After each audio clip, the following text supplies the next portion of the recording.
ப்ரிஃபிக்ஸில் number கொடுத்துருக்காங்க. இந்த நம்பருக்கு வந்து நம்ம எவாலுவேட் பண்ணி ஆன்சர் கொண்டு வரணும்.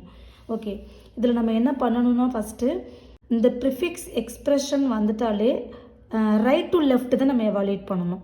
ரைட்னா எந்த சைடுனா இந்த சைடு, லெஃப்ட்னா இந்த பக்கம். அப்போ ரைட் டு லெஃப்ட் எவாலுவேட் பண்ணும்போது இந்த மாதிரி போகும். சரியா?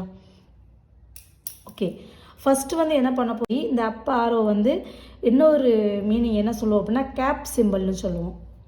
ஓகேவா? Gap simple. ஆப்பரேட்டர் வந்து எந்த நம்பருக்கு முன்னாடி இருக்கும்? 3 அப்படின்ற நம்பருக்கு முன்னாடி ப்ளஸ்ன்ற ஆப்பரேட்டர் இருக்குது.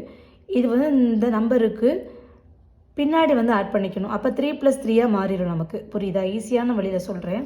அப்போ வந்து ரைட் டு லெஃப்ட் எவாலுவேட் பண்ணும்போது ஆப்பரேட்டர் நமக்கு எங்கே கிடச்சிருக்கு? ப்ளஸ்ன்ற ஆப்பரேட்டர் தான் லாஸ்ட்டாக இருக்குது. இது வந்து என்ன பண்ணணும் அப்படின்னா இந்த 2 நம்பருக்கு இடையில நம்ம வந்து ஆட் பண்ணி நம்ம கொண்டு வரணும். அப்போ இது 2க்கு இடையில நம்ம ஆட் பண்ணும்போது நமக்கு என்ன கிடைக்கும்னு பார்த்தீங்கன்னா 6 கிடைக்கும் இல்லையா? அப்போ இது 2 ஆட் ஆகி நமக்கு 6 மாறிடும். மிச்சம் நமக்கு என்ன இருக்குது? 3 இருக்குது. இப்போ மீதம் என்ன இருக்குதுன்னு பார்த்தீங்கன்னா 3 இருக்குது. இந்த அப் ஆரோ இருக்குது. அகெயின் 3 + 3 + மல்டிப்ளிகேஷன் இந்த மாதிரி நமக்கு கிடச்சிரும். இதுலேருந்து ரைட்லேருந்து லெஃப்ட் எவாலுவேட் பண்ணும்போது நெக்ஸ்ட் என்ன இருக்குன்னு பார்த்தீங்கன்னா அப் ஆரோ சிம்பிள் இருக்குது. இது வந்து கேப் சிம்பிளாக நம்ம யூஸ் பண்ணிக்கணும்னு சொல்லியிருக்கேன். அப்போ அந்த 3க்கும் 6க்கு இடையில இந்த கேப் அப்படின்னு மாறிடும். சரியா? அப்போ மாறும்போது நமக்கு இது எப்படி நமக்கு கிடைக்கும்னு பார்த்தீங்கன்னா 3 பவர் ஆஃப் 6ன்னு கிடைக்கும். அப்போ 3 பவர் ஆஃப் 6 எடுக்கும்போது நமக்கு எப்படி கிடைக்கும்? 3 × 3 × 3 6 டைம் நம்ம போட்டுக்கணும் 3.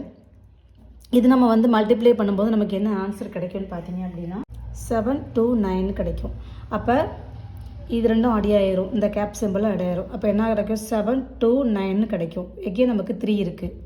ஓகே, இந்த 3யும் இருக்குது. +3 + ஸ்டார் இந்த மாதிரி நமக்கு கிடைக்க ஆரம்பிக்கும். இப்போ இங்கே நமக்கு ப்ளஸ் சிம்பிள் இருக்குது. ப்ளஸ் சிம்பிள் என்ன ஆயிரும்னு பார்த்தீங்கன்னா 3க்கு சென்டரில் வந்துடும். அப்போ 7 to 9 3 நமக்கு ப்ளஸ் பண்ணால் நமக்கு என்ன கிடைக்கும்னு பார்த்தீங்க அப்படின்னா 7 3 2 கிடைக்கும். எகெயின் இந்த 3 கீழே இறங்கும், இந்த 3 கீழே இறங்கும், ப்ளஸ்ஸு ஸ்டார்.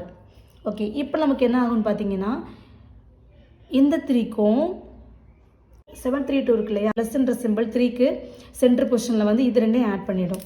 அப்போ ஆட் பண்ணும்போது நமக்கு என்ன கிடைக்குன்னு பார்க்கலாமா? புரியணுங்கிறதுக்காக நான் பாக்ஸ் போட்டு சொல்லி கொடுக்குறேன்.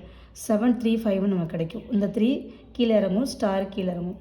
அப்போ என்ன பண்ணணும்? இது 2யும் மல்டிப்ளிகேஷன் பண்ணும்போது நமக்கு என்ன கிடைக்குன்னு பார்த்தீங்க அப்படின்னா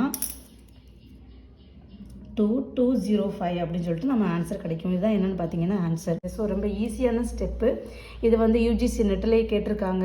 இது நீங்கள் வந்து எலாபரேட்டாக நீங்கள் வந்து ஸ்டாக் யூஸ் பண்ணி போட்டோம் அப்படின்னா ரொம்ப டைம் எடுக்கும். ஸோ இந்த மாதிரி நீங்கள் வந்து நம்பருக்கு பக்கத்தில் ஆப்ரேட்டர் இருந்துச்சு அப்படின்னா அது 2 நம்பருக்கு இடையில அந்த ஆப்ரேட்டரை யூஸ் பண்ணி நம்ம ஆட் பண்ணிக்கிட்டே வந்தோம் அப்படின்னா நமக்கு ஃபைனலாக நமக்கு வந்து ஆன்சர் கிடச்சிரும்.